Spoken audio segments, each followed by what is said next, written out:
Merci Seigneur pour ce temps, Adonai. Nous voulons, en toute humilité, nous attendre à toi, Père Saint. Garde-nous fidèles à toi, Seigneur. Nous ne voulons pas faire des partages des habitudes. Seigneur, nous parle. Tu connais les besoins de chacun. Tu connais les besoins de chacun, Seigneur. Daigne, Seigneur, nous soigner, nous guérir encore ce soir. Merci, Seigneur, parce que tu es fidèle. Merci parce que rien ne se fait au hasard. Et, Papa, garde-nous, Seigneur. Nom de Yeshua, Seigneur, nous te présentons ces moments, Papa. Merci pour ton œuvre au Cameroun. Merci pour cette jeunesse. Au nom de Yeshua. Amen. Amen. Amen. Amen, amen. Amen. Voilà, donc, Amen. Amen. Amen. Amen. donc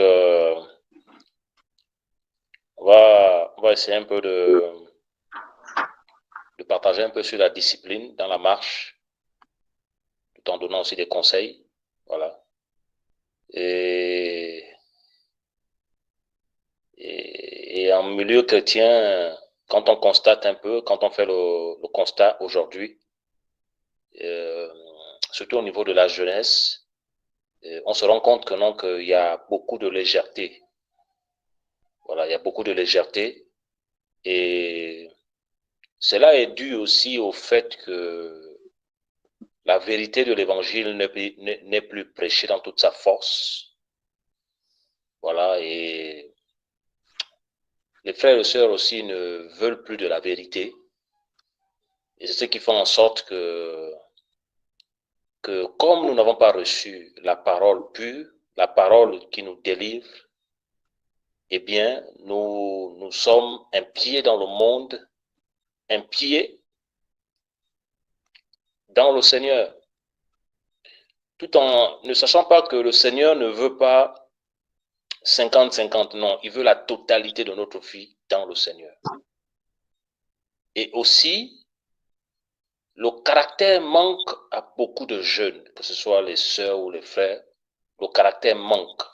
Quand on parle du caractère, c'est pas le caractère du monde, non. Quand on parle du caractère, c'est la vie du Seigneur, la discipline du Seigneur, la rigueur qu'avait le Seigneur par rapport à sa vie.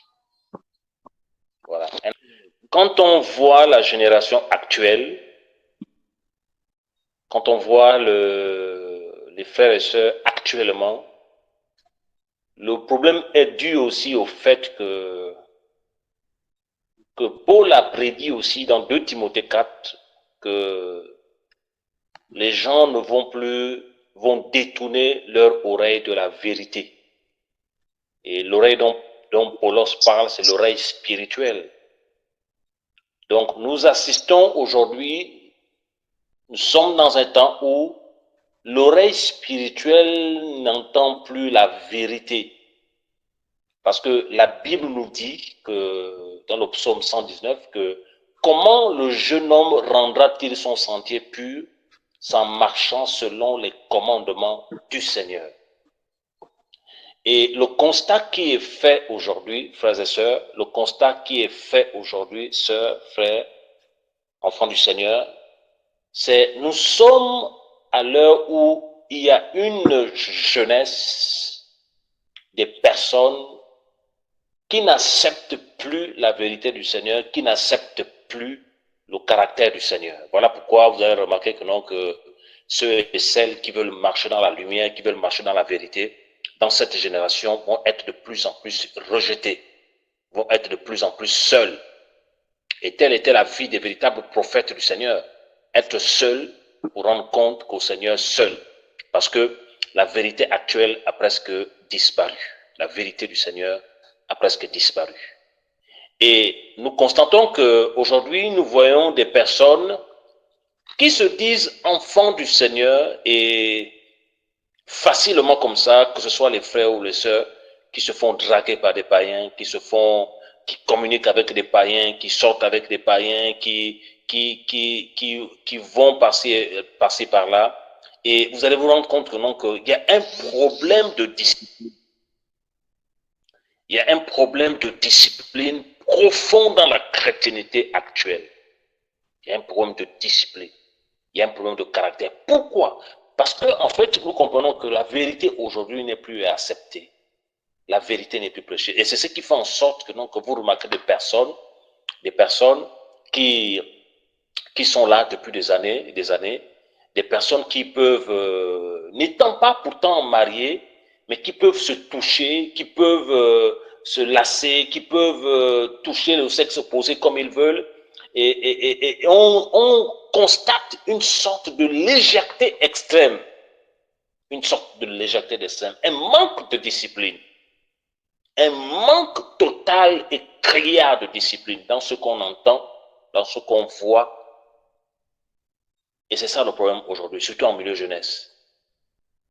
Et voilà pourquoi Paul pouvait conseiller Timothée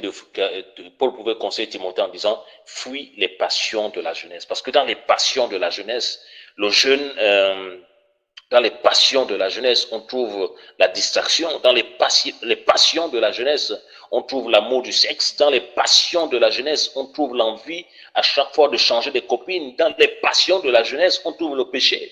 Dans les passions de la jeunesse, on trouve l'orgueil. Dans les passions de la jeunesse, on trouve la rébellion. Dans les passions de la jeunesse, on trouve la précipitation.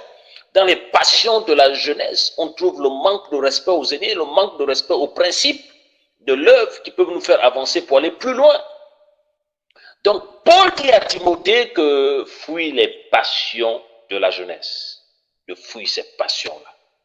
Vous savez, on a beaucoup partagé ça avec les frères, même au niveau de Douala, que aujourd'hui, quand on voit le rôle des services de la parole qui consiste à équiper, qui veut dire katatizo en grec, et réparer et équiper, et réparer quoi? Les dégâts causés par le péché dans le monde. Et beaucoup en venant au Seigneur, bien sûr qu'ils reçoivent l'esprit, mais l'âme est abîmée, le caractère est abîmé. Donc on a besoin de la parole, on a besoin du Seigneur, parce qu'il dit que c'est pas ceux qui se portent bien qui ont besoin des médecins, mais les malades. Donc on a besoin du Seigneur pour venir nous guérir, pour venir nous soigner. Vous voyez, non? Voilà. Et après, on peut répondre à l'appel que le Seigneur nous donne, parce que nous sommes tous serviteurs du Seigneur, tantôt pour la parole, tantôt pour l'hospitalité, tantôt pour ceci, cela, tantôt pour la libéralité, tantôt pour l'aide aux orphelins. Nous sommes tous appelés à un service pour le Seigneur. Mais avant de répondre à ce service-là, il y a d'abord le temps que le Seigneur prend pour nous préparer, pour nous guérir. Parce qu'on peut venir, étant dans le monde, on est colérique. Et si on rentre dans l'appel avec ce cœur, nous ne pourrons pas aller loin. On peut venir dans le Seigneur étant bavard. Si on rentre dans l'appel du Seigneur avec ce caractère, nous ne pouvons pas aller loin. Donc, le temps du Seigneur, le temps que le Seigneur prend d'abord, c'est pour soigner notre caractère, c'est pour changer notre caractère. Et là, ça prend du temps, parce que si tu as fait 30 ans dans le monde, c'est pas en 2 ans ou 3 ans que le Seigneur va totalement changer ton caractère. Non, ça va aussi prendre du temps aussi. Et nous savons tous que les choses évoluent avec le Seigneur, c'est par obéissance. C'est par obéissance à la parole du Seigneur. Donc, le caractère, la discipline, la discipline, c'est l'Esprit du Seigneur qui imprègne ça en nous. C'est l'Esprit du Seigneur qui imprègne ça en nous, frères et sœurs. Cet Esprit qui imprègne ça en nous, et ça nous permet d'être disciplinés dans notre marche, d'être disciplinés dans le regard, d'être disciplinés dans ce qu'on écoute, d'être disciplinés dans la manière de nous vêtir. Voilà. Vous allez voir qu'aujourd'hui, par exemple, vous allez voir des enfants du Seigneur qui sont là et ils s'habillent, ils montrent les formes partout. Voilà, les sœurs, les frères qui montrent les muscles partout. Vous allez voir que les personnes qui s'habillent, ça ne glorifie pas le nom du Seigneur. Bien sûr qu'il n'est pas demandé aux sœurs comme des vieilles, aux jeunes comme des vieux, non. Mais simplement que tout ce qu'on porte, tout ce qu'on met au corps doit glorifier le nom du Seigneur. Et le constat qui est fait aujourd'hui, c'est que même pour celles qui travaillent, à l'assemblée, elles sont habillées de manière pieuse et lorsqu'elles travaillent, en fait, c'est des décolletés. Et là, quand vous avez affaire à ce genre de personnes, vous comprenez tout de suite qu'il n'y a pas la crainte du Seigneur. Parce que quand on craint le Seigneur, on sait que partout où nous sommes, le Seigneur est là. Et par notre manière de se vêtir, on doit glorifier le nom du Seigneur. On doit glorifier le nom du Seigneur. Et j'avais partagé ça avec les frères au niveau de Douala là-bas, sur l'histoire de Joseph. Vous avez vu que lorsque le Seigneur a appelé Joseph dans Genèse 37, il a donné deux visions qui annonçaient la suprématie de Joseph, deux visions qui annonçaient l'élévation de Joseph. Mais le problème est que Joseph étant jeune, n'ayant pas de maturité, voilà, et a vu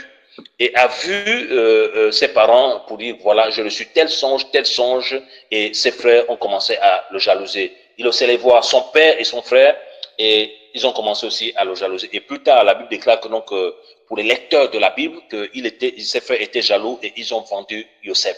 Et en vendant Joseph, la Bible nous dit que, non, que la main de Yahweh était toujours avec lui. Il a été vendu à Potiphar, dans la maison de Potiphar. Et dans la maison de Potiphar, la femme de Joseph s'est mise à le convoiter. Parce que la Bible nous dit, dans Genèse, que Joseph était beau de taille et de figure. Donc, Joseph était joli à voir. Parce que quand la Bible nous dit que Joseph était beau de taille et de figure, ça veut dire que Joseph avait une beauté extraordinaire. Joseph avait une beauté extraordinaire. Et la Bible nous dit que, non, que la femme de Potiphar a commencé à le convoiter. Et pour les lecteurs de la Bible, on se rend compte que, non, que cette femme disait à Joseph tous les jours, couche avec moi, et Joseph refusa. Il refusait tous les jours. Ça veut dire que lundi, il couche avec moi, il dit non. Mardi, il dit non. Mercredi, il dit non. Mardi, il dit non. Et lorsqu'il a commencé à parler à cette dame, il dit à cette dame que non, que voilà, votre époux, mon chef m'a établi dans la maison. Je peux tout faire à part toi. Et il dit, comment pécherai-je contre le Seigneur? Et c'est là où on doit comprendre ce soir. La discipline intervient lorsque la crainte du Seigneur a pris forme en nous. Le caractère du Seigneur intervient lorsque la crainte du Seigneur a pris forme en nous. Pas une crainte charnelle, pas une crainte émotionnelle, pas une crainte pour montrer à un ancien, pour montrer à un frère, pour montrer à quelqu'un que je suis discipliné. Non, lorsque la crainte véritable du Seigneur s'empare de toi. Parce que la Bible déclare que non, que Yahweh couvre toute la terre. Donc, aucune créature n'est cachée devant lui, mais tout est mis à nu, à découvert à celui à qui nous devons rendre compte. Ça veut dire quoi? Ça veut dire que même si les frères de l'assemblée ne sont pas là, même si les anciens ne sont pas là, lorsque tu vas travailler et que tu te mets en décolleté, sache que le Seigneur te voit. Lorsque tu vas travailler et que tu te mets, par exemple, tu montes tes muscles, sache que le Seigneur te voit. Le Seigneur te voit. Les hommes ne te voient pas, mais le Seigneur te voit. Parce que la Bible nous dit dans le psaume que ses yeux parcourent toute la terre. Ses yeux parcourent toute la terre. Et je vous dis une chose, c'est que à l'instant T, à la seconde T, le Seigneur voit tout ce qui se passe sur toute la terre. Toute la terre, le Seigneur voit. Et là, on est en train de voir la puissance et l'autorité du Seigneur. La puissance et l'autorité du Seigneur. Donc, le caractère commence, la discipline commence lorsque une crainte véritable s'empare une crainte véritable du Seigneur s'empare dans nos cœurs. Et là, nous avons vu l'image de Joseph. Joseph a dit à la femme, comment pécherai-je contre le Seigneur? Joseph, devant la tentation, a choisi le Seigneur.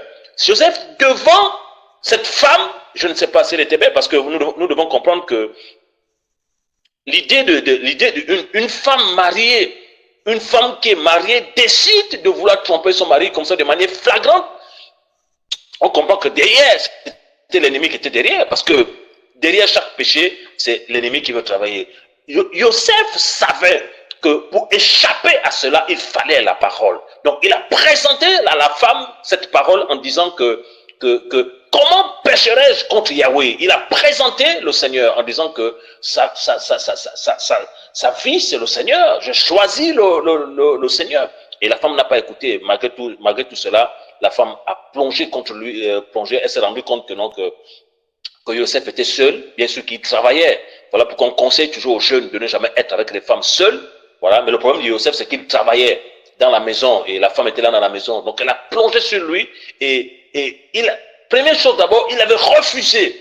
Et encore, Joseph a fui. La Bible nous déclare de fuir l'impudicité, de fuir les relations sexuelles hors mariage. La Bible nous déclare de fuir ces choses-là. Et Joseph a fui. Et plus tard, dans l'esprit, Paul pouvait écrire, fuyez l'impudicité, fuyez ces choses-là. Donc, le Seigneur a permis que, donc, lorsque Potiphar, le responsable de la maison, est arrivé, la femme a menti et Joseph a été mis en prison. Mais regardons bien pour les lecteurs de la Bible nous dit que, donc, Joseph a été mis en prison, mais Yahweh était toujours avec lui. Donc le problème, c'est qu'il était physiquement en prison, mais spirituellement, le Seigneur était toujours avec lui. Or, s'il chutait avec la femme, il devait être en même temps physiquement en prison et en même temps aussi spirituellement en prison. Et Joseph devait savoir que, donc, s'il chutait avec la femme, c'était fini l'élévation que le Seigneur devait l'accorder. Donc Joseph ne devait pas être gouverneur de l'Égypte, puisque le Seigneur n'exauce pas les pécheurs. Et là, il a vu loin, parce que à chaque fois que tu chutes, à chaque fois que tu laisses un homme te toucher, à chaque fois que tu laisses un inconverti te toucher, à chaque fois que tu laisses même celui qui est ton futur mari te toucher, tu dois rendre les comptes au Seigneur. Tu dois rendre les comptes au Seigneur. Et c'est des choses qu'on doit comprendre. C'est des choses qu'on doit comprendre. Voilà pourquoi même ceux et celles qui sont en projet, évitez de vous toucher.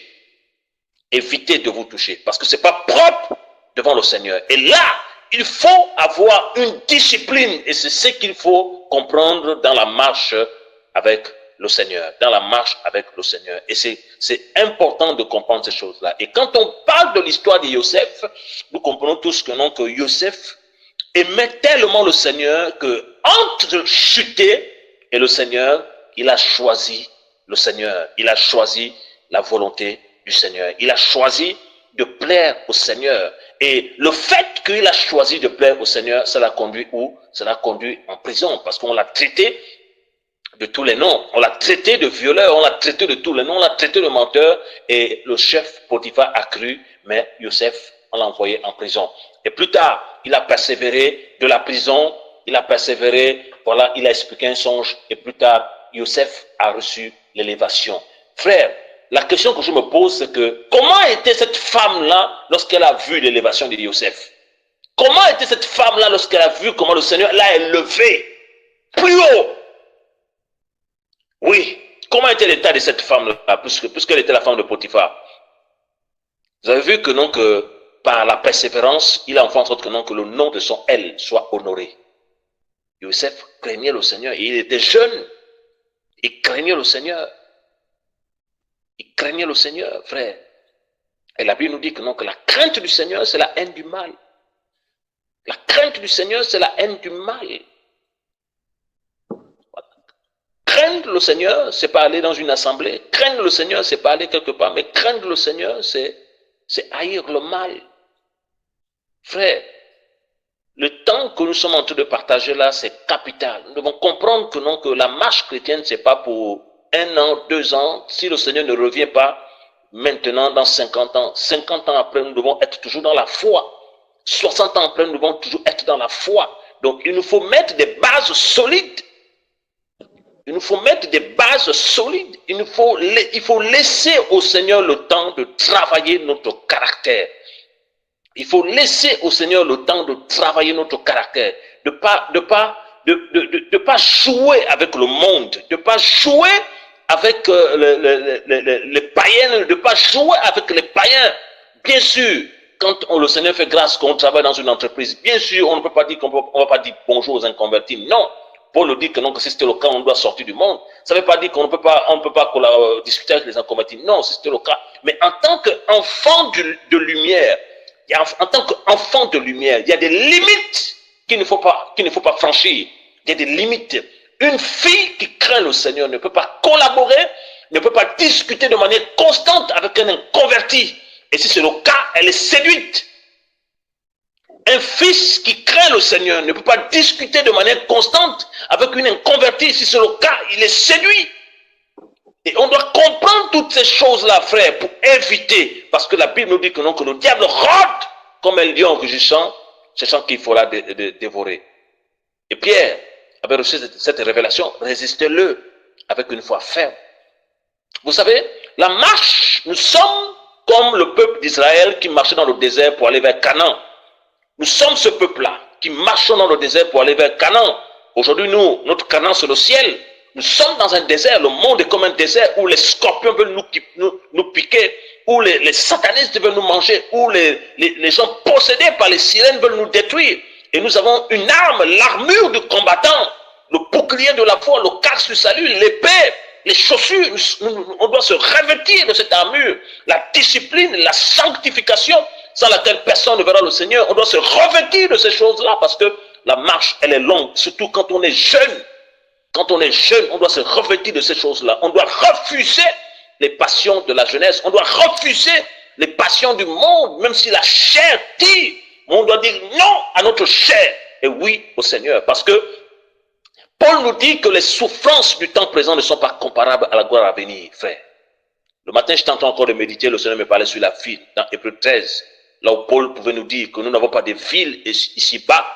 L'auteur aux Hébreux pouvait dire, nous n'avons pas de ville ici-bas, mais nous attendons celle qui est à venir. Donc la ville que nous attendons, c'est la nouvelle Jérusalem. Donc quand Paul dit que nous n'avons pas de ville ici-bas, donc ça ne sert plus à rien de chercher que non, que moi je suis de Douala, moi je suis de Rabat, je suis de Dallas. Non, il n'y a aucune ville qui n'intéresse le Seigneur ici-bas.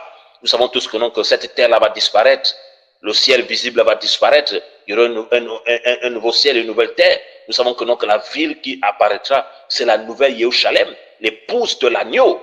Il y aura la gloire dans cette ville-là. Et la Bible nous dit que non, que rien de souillé ni d'impur ne rentrera dans cette ville.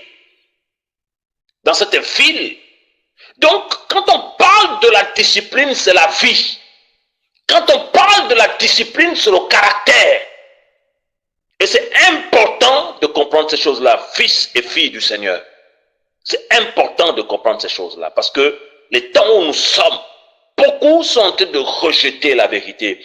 Beaucoup sont en train de rejeter le message du Seigneur. Beaucoup sont en train de rejeter la vérité du Seigneur. Et vous allez voir que non, que beaucoup sont à l'intérieur, beaucoup sont un pas dans le monde, un pas avec le Seigneur. Beaucoup sont dans la distraction, beaucoup sont dans les cacheteries.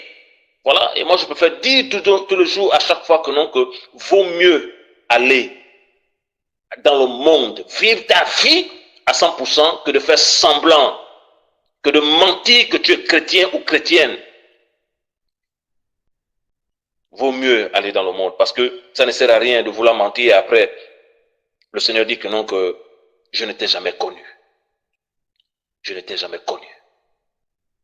Frère, vous êtes jeunes, nous sommes jeunes, les temps par lesquels nous passons sont très difficiles.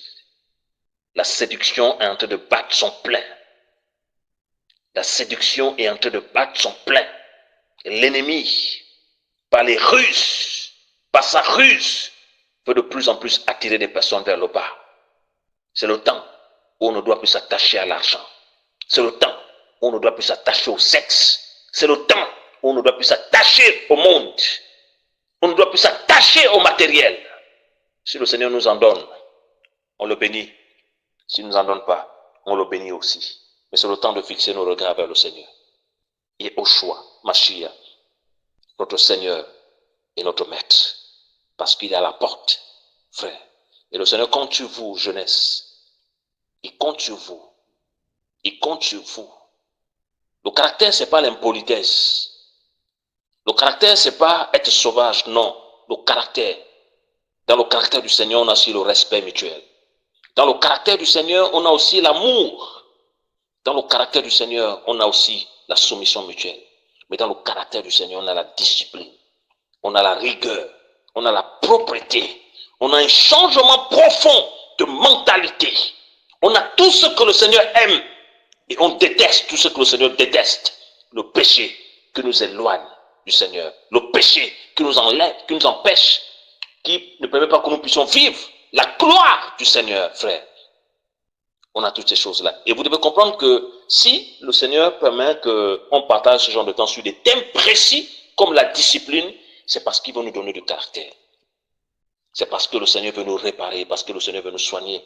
Voilà pourquoi c'est le temps. C'est le temps où on doit comprendre que non, que même si tu as un projet avec une sœur, il faut refuser de la toucher. Elle n'est pas ta femme. Vous êtes en projet.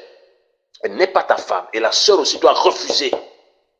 jusqu'au mariage. Vous devez tenir dans la pureté jusqu'au mariage. Évitez de vous mettre ensemble dans un lieu où il n'y a personne. Non. Si le Seigneur permet que vous avez à cœur de prendre, d'aller visiter un couple ensemble ou sortir ensemble avec d'autres frères ou dans un parc public ou dans les lieux publics, oui. Mais évitez de rester ensemble. Sinon, vous allez chuter, frère. C'est des conseils qu'on vous donne. Des conseils capitaux qu'on vous donne, frère. Parce que nous sommes passés par là. Nous sommes passés par là. C'est les conseils qu'on vous donne. Il faut avoir du caractère. Et pour avoir du caractère, il faut une crainte sérieuse pour le Seigneur. Il faut avoir de la crainte du Seigneur. Il faut comprendre que là où tu es, le Seigneur te voit. Là où tu es, le Seigneur te voit. Tu ne peux pas mentir le Seigneur. La Bible nous dit dans Hébreux 4 que non, qu'il n'y a aucune créature qui est cachée devant lui. Tout est mis à nu et à découvert à celui à qui nous devons rendre compte. Tout est mis à nu et à découvert devant le Seigneur. Devant le Seigneur, tout est mis à nu, frère. Tout est mis à nu devant le Seigneur. Devant le Seigneur. Et nous devons comprendre que non, que nous devons comprendre que non, que le caractère, c'est pas le simple fait seulement le caractère, c'est pas seulement le simple fait de vouloir, on appelle ça comment, de vouloir, que quand tu vas te marier, voilà, c'est fini, tu vas baisser dans la discipline. C'est faux. Tu dois même encore plus aller de l'avant parce que l'ennemi, c'est pas parce que tu es marié que le mariage n'est pas la solution par rapport à la faiblesse sexuelle. Non. Tu dois toujours te discipliner jusqu'à la fin. Tu dois toujours te discipliner parce que l'alliance que tu auras au doigt ne fait pas fuir les démons. Voilà, elles vont être même encore plus attirées parce que tu auras l'alliance au doigt, mais tu dois plus comprendre que tu dois de plus en plus te discipliner. Et un conseil, à chaque fois que vous verrez des femmes venir vers vous ou être attirées par vous, ne vous dites pas que vous êtes beau ou belle. Ne vous dites jamais ça. À chaque fois que vous verrez des hommes et des femmes inconvertis venir vers vous, pour vous courtoiser, ne vous dites pas que vous êtes beau ou belle. Non, elles ont une mission, c'est de prendre la lumière qui est en vous. C'est de prendre la lumière qui est en vous. Elle veut prendre la lumière qui est en vous. Voilà pourquoi la Bible nous dit que non, que la femme étrangère est comme un puits profond. La femme étrangère, elle sait ce qu'elle veut. L'homme étranger, il sait ce qu'elle veut. Et tu dois comprendre que si tu acceptes de bâtir une relation avec un inconverti, tu auras pour beau-père Satan en personne. Parce que l'inconverti n'est pas éclairé. Si tu acceptes de bâtir une relation avec une inconvertie, tu auras pour beau-père, belle-mère, la sirène des eaux. Et on doit comprendre toutes ces choses-là. Toutes ces choses-là. Donc c'est important de comprendre toutes ces choses-là, que le maître est à la porte. Nous devons tout faire dans la lumière. Dans la lumière. Si tu veux te marier, tu dois le faire avec un enfant de lumière au temps convenable. Si tu veux te marier, tu dois le faire avec un fils de lumière ou avec une fille dans la lumière, dans le Seigneur. Bien sûr qu'aujourd'hui, c'est compliqué parce que même parmi les enfants du Seigneur, l'ennemi a envoyé ses enfants. Voilà pourquoi en tant qu'enfant du Seigneur aussi, on peut être intéressé par quelqu'un dans la chair, mais il faut toujours prier pour demander au Seigneur quel est son état d'âme. Il faut toujours demander au Seigneur pour demander quel est son état d'âme. Et nous devons comprendre que dans 1 Samuel 16, à partir du verset 7, la Bible nous dit que donc Yahweh, l'homme regarde à ceux qui frappent les yeux. Littéralement, l'homme regarde au visage. L'homme regarde au vestimentaire. L'homme regarde aux chaussures. L'homme regarde au rouge à lèvres. L'homme regarde aux ongles, à la montre. Mais la Bible nous dit que Yahweh regarde au cœur. Donc on doit comprendre que le regard du Seigneur et le regard de Yahweh, c'est deux choses différentes. Le regard de Yahweh est un regard plus profond que celui de l'homme. Voilà pourquoi à chaque fois avant de t'engager, consulte le Seigneur. Et le Seigneur te montrera ce que tes yeux ne peuvent pas voir. Ce que tes oreilles ne peuvent pas entendre. Ce que toi tu ne peux pas voir, caché au fur de l'humain, le Seigneur te montrera ça. Et lorsque le Seigneur te montrera ça, il te montrera parce qu'il est la vérité. Et s'il est la vérité, il te montrera ce qui est vrai. Et lorsqu'il te dira que c'est bon, lorsque tu prendras cette femme ou cet homme, tu verras que non, que tu ne seras pas déçu parce que à chaque fois qu'il y aura une situation compliquée, tu vas rappeler au Seigneur, mais Père, c'est toi qui m'as montré ça. Comment on fait? Et il va venir, il va restaurer les choses. Alléluia. La discipline, frères et sœurs. Et Yahweh est en train de susciter une nouvelle race de jeunes au Cameroun. Une nouvelle race de jeunes. Voilà pourquoi le Seigneur est en train de prendre le temps le Seigneur est en train de prendre le temps de travailler dans les coulisses. Il travaille dans les coulisses. Il façonne les filles dans les coulisses. Parce que le Seigneur est en train de susciter une nouvelle race. Ce ne sont pas des gens qui vont se rebeller, non. Ce ne sont pas les gens qui vont manquer du respect aux aînés, non. Ce ne sont pas les gens qui vont faire, non, ce sont des personnes remplies d'esprit, travaillant dans le caractère. C'est-à-dire que le Seigneur va travailler le caractère en profondeur. Les gens seront tellement guéris, soignés par le Seigneur. Et vous allez voir, lorsqu'ils vont commencer à travailler, le fruit. Parce que la vision du Seigneur, c'est qu'il faut que les 10 régions du pays soient touchées. Et le pays est comme un continent. C'est tellement vaste, plus de 30 millions d'habitants. Et le Seigneur compte sur toi. Le Seigneur compte sur moi. Et il dit dans le livre de Yeshaya, qui enverrai-je? Qui enverrai-je? Et qui marchera pour nous? Vous avez vu, non? Parce qu'il avait besoin des disciples. Et Yeshaya a dit, me voici, envoie-moi. En fait, à la base, il ne s'est pas présenté comme ça au hasard, non. Il a accepté d'être façonné par le Seigneur. Et lorsque c'était le temps, il a dit, Seigneur, me voici, envoie-moi. Et si toi, tu te laisses façonner par le Seigneur, tu diras au Seigneur, me voici, envoie-moi. Et tu donneras ce que le Seigneur te donnera, parce que tu as laissé le temps au Seigneur de te soigner. Et si, parce que nous devons comprendre qu'on ne donne que ce qu'on a. Et si toi tu es guéri, tu donneras aux autres la guérison. Si tu as l'amour, tu donneras aux autres l'amour. Si tu as la libéralité, tu vas communiquer la libéralité. Si tu as le pardon, tu vas communiquer le pardon. Parce qu'on ne donne que ce qu'on a. Alléluia. On ne donne que ce qu'on a.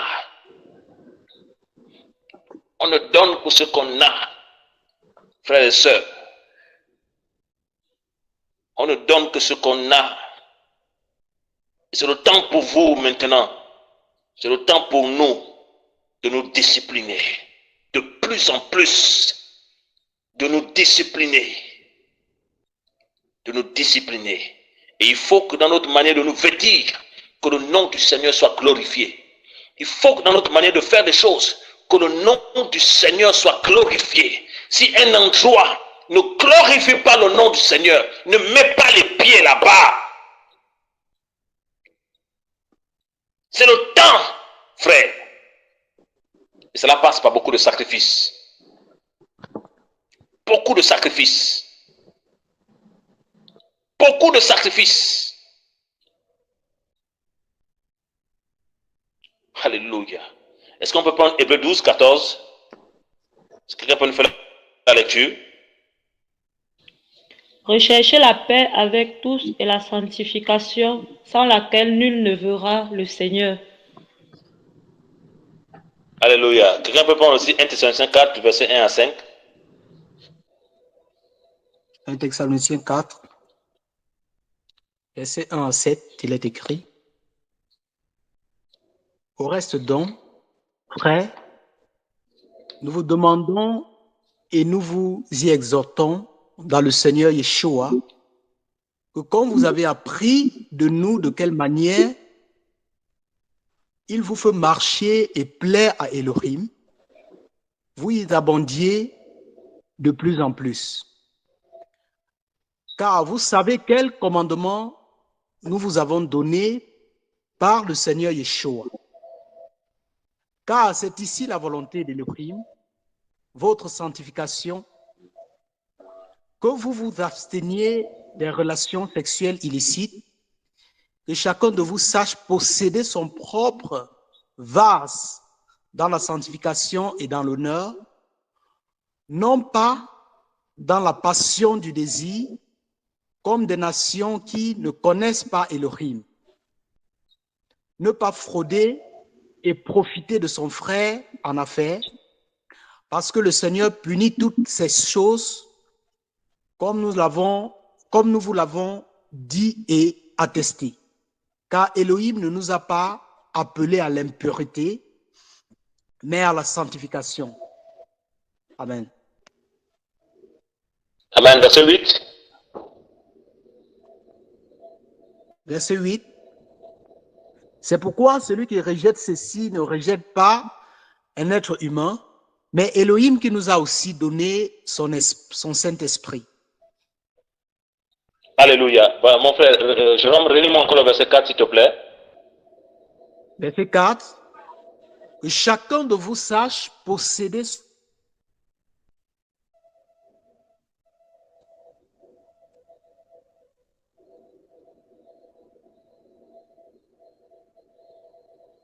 son propre vase d'identification et dans l'honneur. Amen. Voilà, alléluia. Donc ici, Paul dit que chacun de vous sache posséder son propre vase dans la sanctification et dans l'honneur. Verset 5. Non pas dans la passion du désir comme les nations qui ne connaissent pas Elohim. Non pas dans la passion du désir. Parce que le monde est dans la passion. Le monde est dans une passion. Bien sûr, parce que la Bible nous dit que non, que cette passion n'est pas la passion du Seigneur, bien sûr. Parce que la Bible nous dit que non, que le monde entier est plongé dans le mal. Et au verset 3, il dit que car c'est ici la volonté de l'Elohim, votre sanctification, que vous vous absteniez de relations sexuelles illicites, littéralement de relations hors mariage. Vous avez vu? Donc que chacun de nous sache posséder son corps dans la sanctification et dans l'honneur. Donc ici, de manière personnelle, tu dois apprendre à posséder tes désirs. Tu dois, parce que tu as reçu l'Esprit du Seigneur, parce que tu as reçu le Seigneur en toi, tu dois apprendre à faire mourir tes envies. Tant que tu n'es pas marié, tu dois posséder ton corps. Tu dois garder ton corps. Et c'est une forme de discipline acquise grâce à l'Esprit du Seigneur. Parce que étant inconverti, on était livré à toutes sortes de vices. On était livré à la vanité. On était livré au mensonge. On était livré à la mort. Mais grâce au Seigneur Yeshua, qui nous a aimés par le sacrifice expiatoire de son Fils, a payé un prix énorme et nous a rachetés de la mort, nous a rachetés des ténèbres et pour nous ramener à la vie. Et maintenant nous avons l'autorité et la puissance de marcher sur tout le pouvoir de l'ennemi au nom de Yeshua. Et cette discipline-là, ce caractère-là, c'est ce qu'on doit avoir, frères et sœurs. C'est ce qu'on doit avoir. C'est ça là. C'est là, frère. Voilà pourquoi, si tu te rends compte que tu n'es pas dans cette discipline-là, le Seigneur ne te condamne pas ce soir. Il ne te juge pas, mais simplement, il t'appelle à la repentance. Il t'appelle à demander pardon au Seigneur et change de vie. Change de vie. L'Esprit du Seigneur te voit. Change de vie. Change de vie. Change de vie. C'est un dernier avertissement. Change de vie. L'Esprit de Yahweh te voit. Change de vie. Le Seigneur t'aime. Et il veut te communiquer son amour, sa force et son courage. Alléluia.